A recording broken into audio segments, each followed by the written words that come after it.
Everyone, welcome back to my YouTube channel. तो आज के इस वीडियो पर हम लोग यूनियन एंड इट्स टेरिटरी का ये टॉपिक को पढ़ने वाले हैं, exchange of territories with Bangladesh. इससे पहले जितने भी सारे टॉपिक्स हैं यूनियन इट्स टेरिटरी का चैप्टर का, वो सारे टॉपिक्स हम पार्ट 1 में कंप्लीट पढ़ा चुके हैं। अगर आप लोग न्यू कैंडिडेट हैं, आप लोगों को नहीं पता है, तो प्लीज़ पार्ट 1 जाके पहले देखिए, देन उसके बाद ये वीडियो को देखिएगा ताकि आप लोगों को एकदम क्रिस्टल क्लियर हो जाए।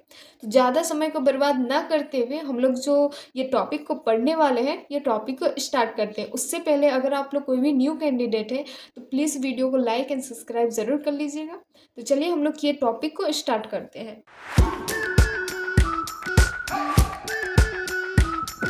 Exchange of territories with Bangladesh, मतलब कि इंडिया में कुछ टेरिटरीज थे जो कि हम लोग बांग्लादेश के साथ एक्सचेंज किए हुए हैं। उसी के सिलसिले में हम लोग ये टॉपिक को पढ़ने वाले हैं। The 100th constitutional amendment act 2015 was enacted to give effect to the acquiring of certain territories by India and transfer of certain other territories to Bangladesh। देखिए, हम लोगों के बीच में ना एक एग्रीमेंट साइन हुआ था। हम लोगों के बीच में मतलब इंडिया के बीच में और बांग्लादेश के बीच में ये एग्रीमेंट साइन हुआ था कि इंडिया का कुछ टेरिटरी है जो कि हम लोग बांग्लादेश को दे देंगे और बांग्लादेश का जो टेरिटरी है कुछ वो इंडिया को दे देंगे। ये दो गवर्नमेंट है ना, इंडिया का और बांग्लादेश का, इन दोनों गवर्नमेंट के बीच में कुछ एग्रीमेंट साइन हुआ था जो कि यहाँ पर लिखा हुआ है टेरिटरी के मामले में, जो कि आप लोगों को नीचे भी देखने को मिलेगा। In pursuance of the agreement and its protocol enter into between the government of India and Bangladesh. कुछ एग्रीमेंट साइन हुआ था टेरिटरी से रिलेटेड। इंडिया ने कहा था कि हम अपना कुछ टेरिटरी बांग्लादेश को दे देंगे और बांग्लादेश ने कुछ बोला था कि हम अपना टेरिटरी कुछ इंडिया को दे देंगे। Under this deal India transferred 111 enclaves to Bangladesh while Bangladesh transferred 51 enclaves to India. देखिए, जब एग्रीमेंट साइन हुआ ना, तब हम लोग इंडिया जो है 111 इनकैलिवेज बांग्लादेश को दिया, मतलब कि टेरिटरी बांग्लादेश को दिया, और बांग्लादेश ने 51 टेरिटरी को इंडिया को सौंप दिया। In addition the deal also involve the transfer of adverse position and the demarcation of a 6.1 kilometre undemarcated border stretch. इसमें से बहुत सारे ऐसे टेरिटरी थे जो कि अपना जो लैंड बॉर्डर एरिया है ना, वो 6.1 किलोमीटर तक फैला हुआ था, जो कि बहुत सारे टेरिटरीज इतना भाग को वो कवर करते थे। उनका लैंड बॉर्डर एरिया इतने भाग तक स्ट्रेचेस था जो कि बांग्लादेश ने इंडिया को दे दिया था। For this three purpose the amendment modify the provision relating to the territory of 4 state. हम लोग इंडिया जो है ना, हम लोगों का इंडिया, उसमें 4 गो स्टेट शामिल होता है। हम लोग अपना कुछ टेरिटरी बांग्लादेश को दिए है ना, उसमें से 4 गो स्टेट शामिल होता है। चारों स्टेट्स में कुछ कुछ हम लोग टेरिटरी बांग्लादेश को दे दिए हैं। कौन कौन सा स्टेट शामिल होता है? असम का, वेस्ट बंगाल का, मेघालय का और त्रिपुरा का। ये जो 4 स्टेट है ना इंडिया में, ये चारों स्टेट में से कुछ कुछ टेरिटरी हम लोग बांग्लादेश को दे दिए हैं। In the first schedule of the constitution, ये कहाँ पर लिखा हुआ है? पहला शेड्यूल कॉन्स्टिट्यूशन का लिखा हुआ है। The background of this amendment is as follows, मतलब कि कॉन्स्टिट्यूशन में ये जो अमेंडमेंट हुआ वो सारी चीज़ से रिलेटेड इस बुक में भी कुछ कुछ पॉइंट दिया हुआ है, जैसे कि यहाँ पर आप लोग देख सकते हैं। जो पॉइंट 1 है और इसके नीचे पॉइंट 2 भी दिया हुआ है। तो कैसा अमेंडमेंट हुआ, क्या हुआ, नहीं हुआ, उस चीज़ से रिलेटेड यहाँ पर दिया हुआ है। तो चलिए आराम से पढ़ते हैं क्या दिया हुआ है। India and Bangladesh have a common land boundaries of approximately 4096.7 kilometre. India का जो लैंड बॉर्डर एरिया है ना बांग्लादेश से, वो कितना किलोमीटर में फैला हुआ है? तो 4096.7 किलोमीटर्स में फैला हुआ है। बहुत ही ज़्यादा इंपॉर्टेंट है, यूपीएससी में ना एमसीक्यू में ये पूछा जाता है, प्रीलिम्स का पेपर में। The Indian East Pakistan land boundaries was determined as per the Radcliffe award of 1947। और हम लोगों का जो लैंड बॉर्डर एरिया है ना ईस्ट पाकिस्तान से, वो किससे हम लोग नापते हैं, किससे हम लोग देखते हैं कि कितना लैंड बॉर्डर एरिया है? तो रेड क्लिफ अवार्ड से हम लोग देखते हैं 1947 में। Dispute across out of some provision in the Radcliffe award. ये जो रेड क्लिफ अवार्ड से हम लोग अपना जो डिस्टेंस को देखते हैं ना कि कितना डिस्टेंस है पाकिस्तान का फिर इंडिया का, इसमें बहुत ही ज़्यादा विवाद भी हुआ था। Which were sought to be resolve through the Bagge award of 1950। ये विवाद होने के कारण एक दूसरा हम लोग पर्पस अपनाए, प्रोसेस अपनाए, जिसका नाम था बेगेज अवार्ड ऑफ 1950। इससे हम लोग पाकिस्तान और इंडिया का लैंड बॉर्डर एरिया को देखते हैं। Another effort was made to settle this dispute by the Nehru Noon agreement of 1958। इसके अलावा भी और एक एग्रीमेंट हम लोग साइन किए थे जो कि था नेहरू नून एग्रीमेंट। देखिए ये जो सारे अवार्ड सब है ना, Radcliffe award, Bagge award, Nehru Noon agreement, इस सब के लिए ना एक अलग सा लेसन आप लोगों को देखना पड़ेगा, अलग से एक वीडियो देखना पड़ेगा। हम यहाँ पर पढ़ तो दे रहे नेहरू नून एग्रीमेंट, यहाँ पर हम समझा नहीं पाएंगे शॉर्टकट में कि ये हुआ था, ये हुआ था। आप लोगों को ना इसके लिए अलग से वीडियोज़ देखना पड़ेगा और इसके लिए हम अलग से वीडियो लाएंगे भी।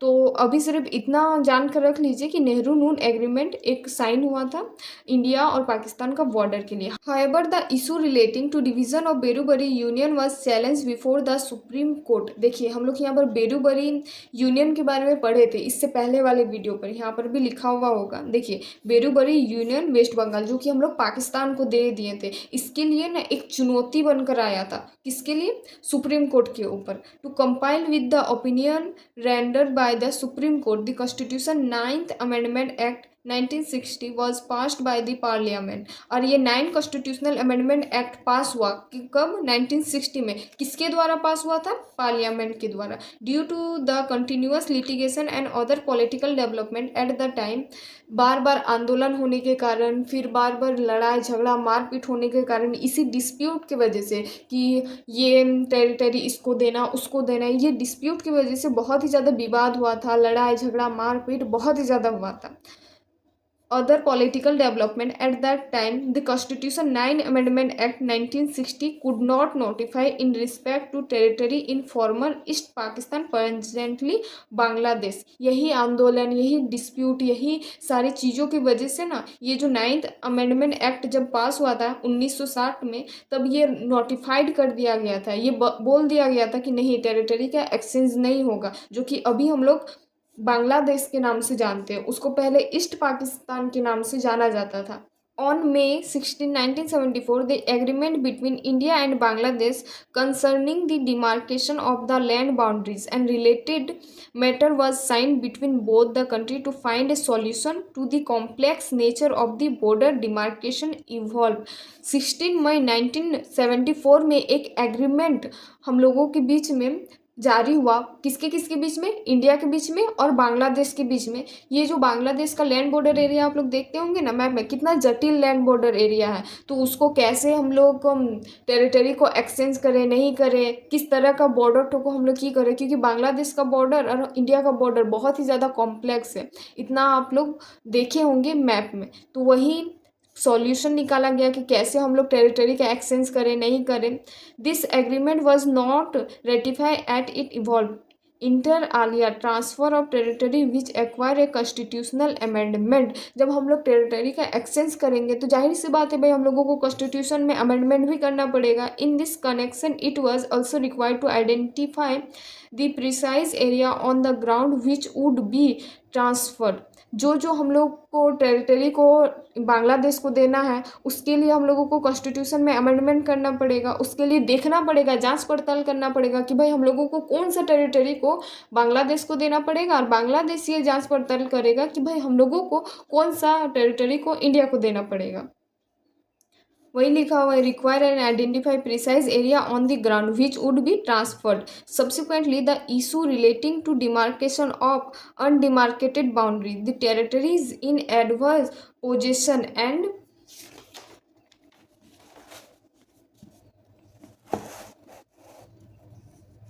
exchange of activities were identified and resolved by signing a protocol on September 6, 2011। यही एक्सचेंज की वजह से, टेरिटरीज की वजह से एक 16 सितंबर 2011 में एक एग्रीमेंट साइन किया गया which forms an integral part of the land boundaries agreement between India and Bangladesh. वही लैंड बाउंड्रीज को किस तरह से हम लोगों को एक्सचेंज करना है नहीं करना है, उसी चीज़ से एक एग्रीमेंट हम लोगों को साइन किया गया। कब किया गया? 1974 में। The protocol was prepared with support and concurrence of the concern state government of Assam, Meghalaya, Tripura and West Bengal. कौन कौन सा गवर्नमेंट उसमें शामिल हुए थे?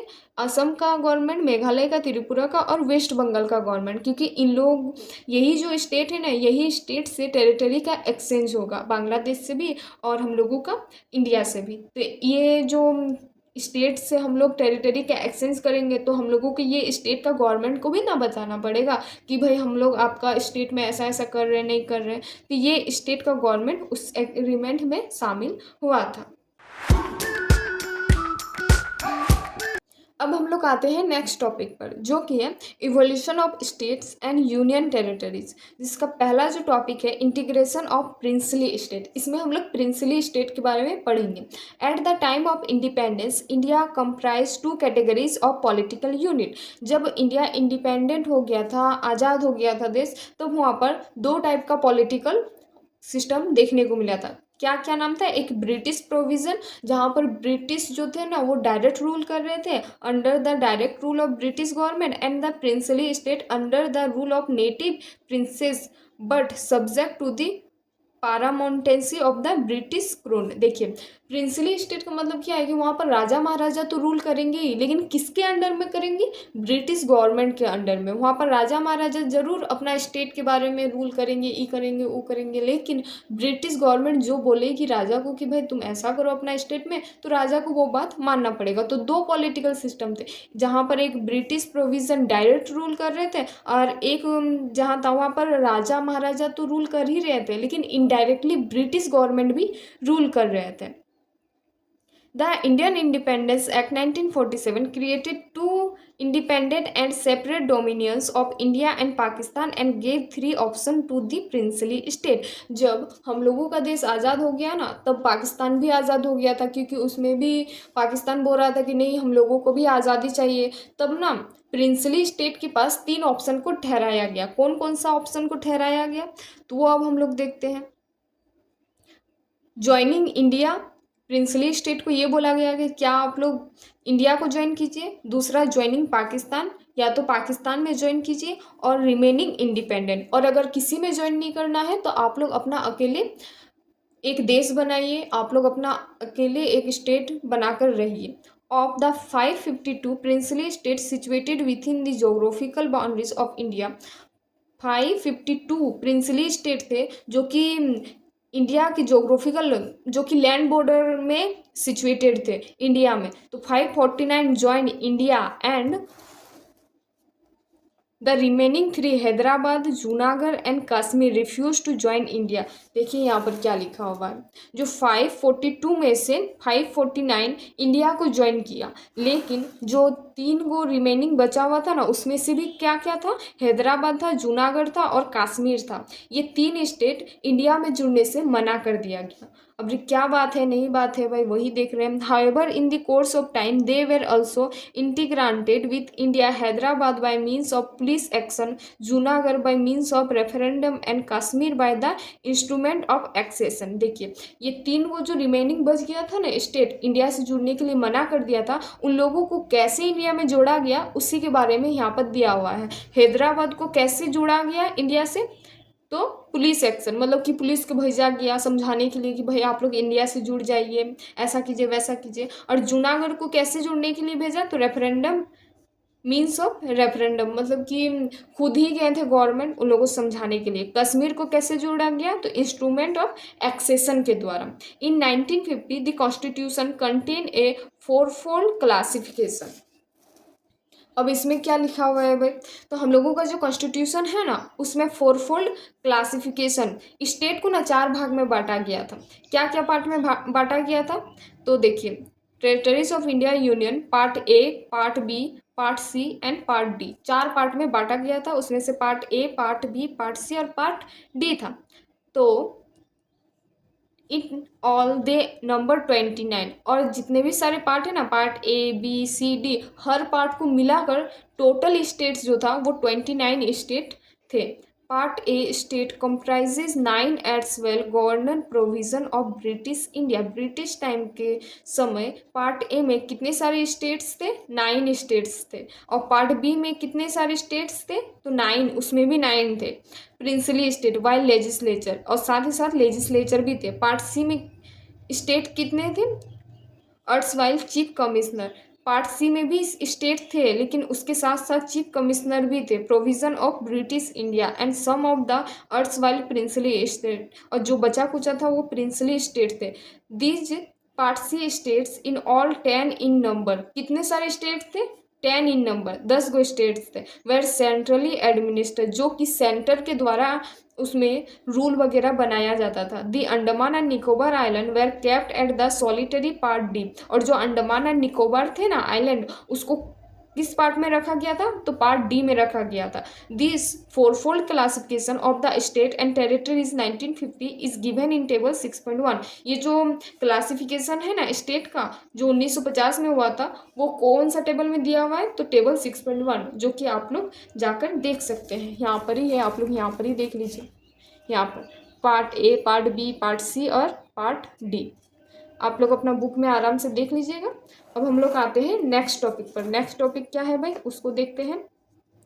धार कमीशन एंड JVP कमेटी। अब इसको देखते हैं। The integration of princely state with the rest of India has purely and ad hoc arrangement. There has been a demand from different region, particularly South India, for reorganization of state on linguistic basis. देखिए, जब हम लोगों का princely state को हम लोग बोले थे ना कि आइए इंडिया के साथ जुड़िए, ये कीजिए वो कीजिए, तो बहुत सारे जो प्रिंसली स्टेट थे वो बोल रहे थे कि हम लोगों का स्टेट को एज अ लैंग्वेज के बेसिस पर आप लोगों को बांटना पड़ेगा, अलग से स्टेट बनाना पड़ेगा। उसी को हेड ऑक अरेंजमेंट भी बोला जाता था, क्योंकि एक ही स्टेट में बहुत सी ज़्यादा अलग अलग भाषा बोलने वाले लोग रहते थे, इसीलिए।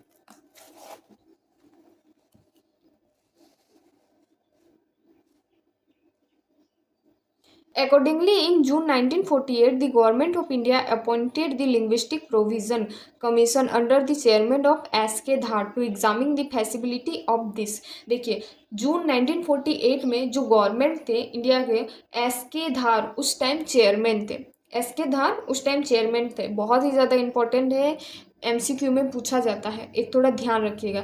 इसके परजेंस में ये बोला गया कि आप लोग लिंग्विस्टिक प्रोविज़न बनाने के लिए थोड़ा सा जांच पड़ताल किया जाए। The commission submitted its report in December 1948, और इसी चीज़ को रिव्यू करने के बाद जो रिपोर्ट सबमिट किया गया, कब सबमिट किया गया? दिसंबर 1948 में सबमिट किया गया। And recommended the reorganisation of state on the basis of administrative convenience rather than linguistic factor. और ये बोला गया कि स्टेट को लैंग्वेज के बेसिस पे ना बांटकर उसको ना काम के बेसिस पे बांटा जाए, कि भाई लोगों का क्या काम है, कैसा स्थिति है, नहीं है, इस चीज़ से रिलेटेड लोगों का स्टेट को बांटा जाए। This created much resentment and lead to the appointment of another linguistic province committee by the Congress in December 1948। और इसी को देखते हुए कांग्रेस जो थे दिसंबर 1948 में इसी लिंग्विस्टिक प्रोविज़न को आगे बढ़ाए। Itself to examine and whole question afresh, ये क्वेश्चन को देखा गया, साथ ही साथ जांच पड़ताल भी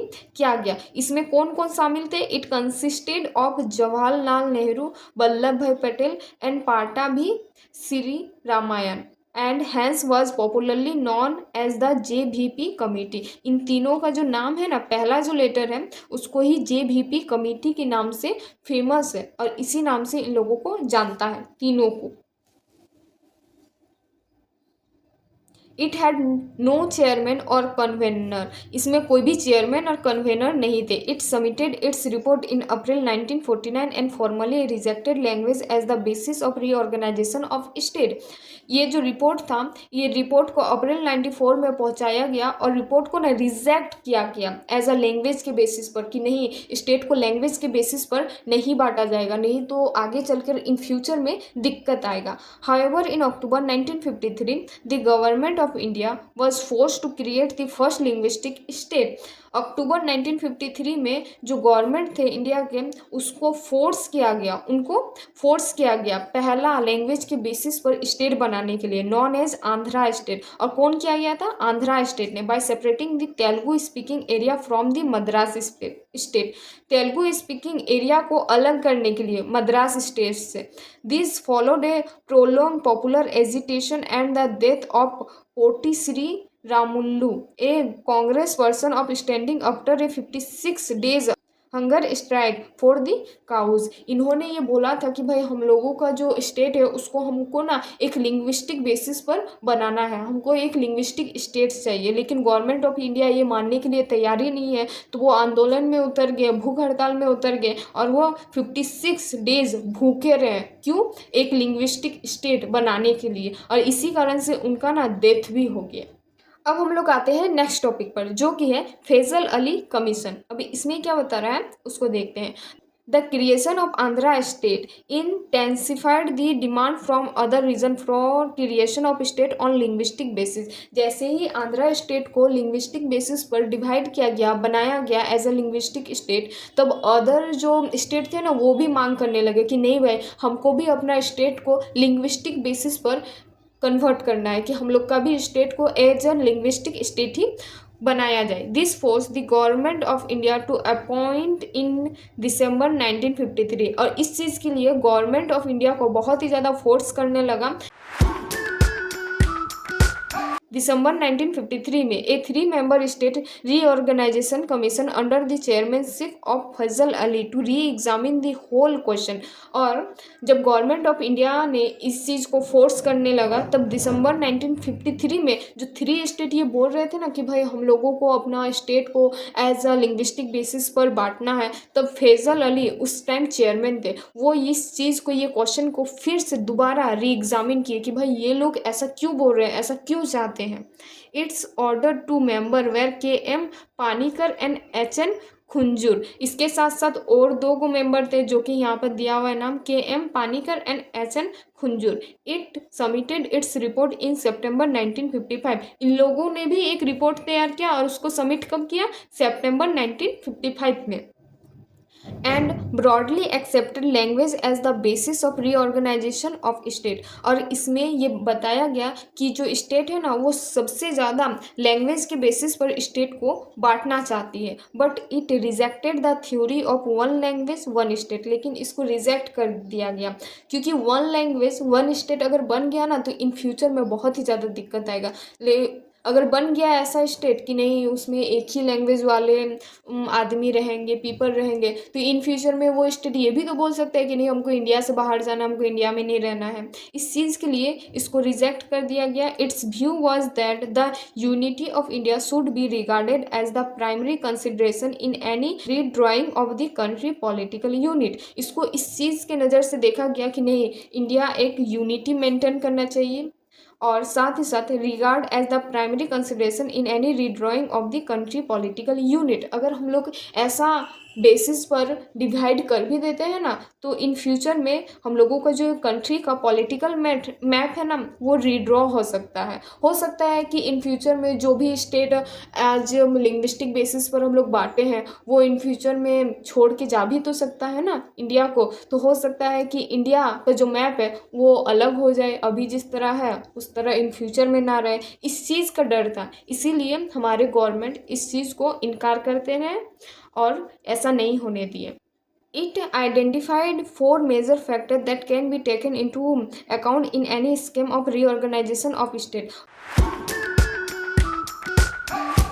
और ऐसा स्टेट होने के लिए स्टेट का 4 पॉइंट बताया गया। क्या क्या 4 पॉइंट बताया गया? तो यहाँ पर पहला पॉइंट दिया गया है preservation and straightening of the unity and security of the country. Country का यूनिटी बना के रखना, कंट्री को सुरक्षित बना के रखना, ये एक स्टेट का काम है।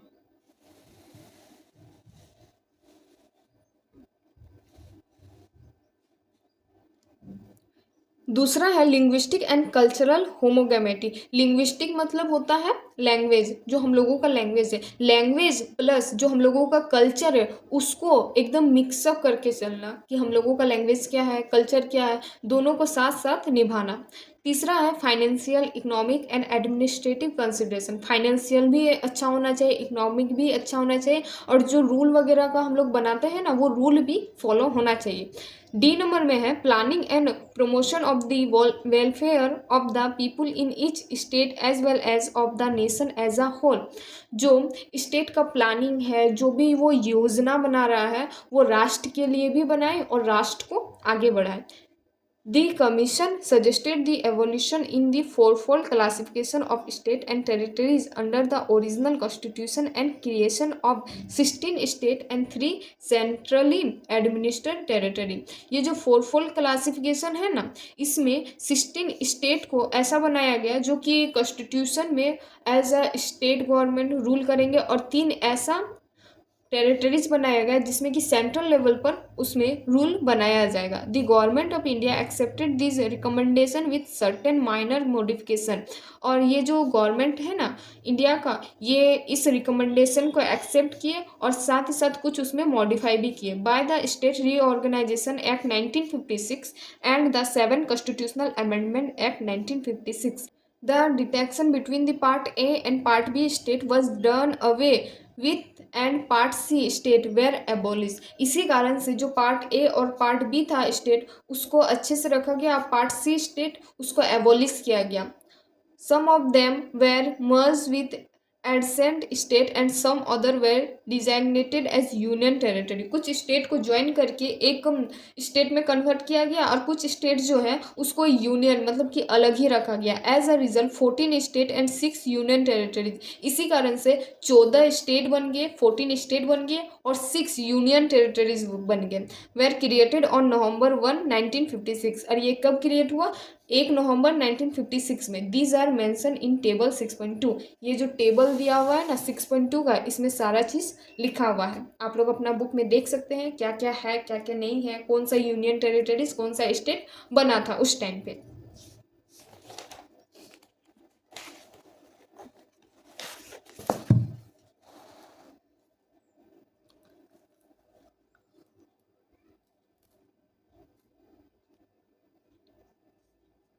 The State Reorganization Act 1956 stabilized the new state of Kerala by merging the तारावणकोर। देखिए यहाँ पर लिखा हुआ है स्टेट एक्ट 1956। ये एक्ट पास हुआ था 1956 में। इसमें बहुत सारे स्टेट 2 स्टेट मिलकर कोई एक सिंगल स्टेट बना दिया गया था, या फिर कोई एक स्टेट को तोड़कर डबल स्टेट बना दिया गया था। वही सारी चीज़ें इस डाटा में लिखी हुई है। यहाँ पर केरला कैसे मर्ज करके बना, किस किस चीज़ से मर्ज करके बना, तो यहाँ पर लिखा हुआ है तारावणकोर और Cochin state with the Malabar district of Madras state.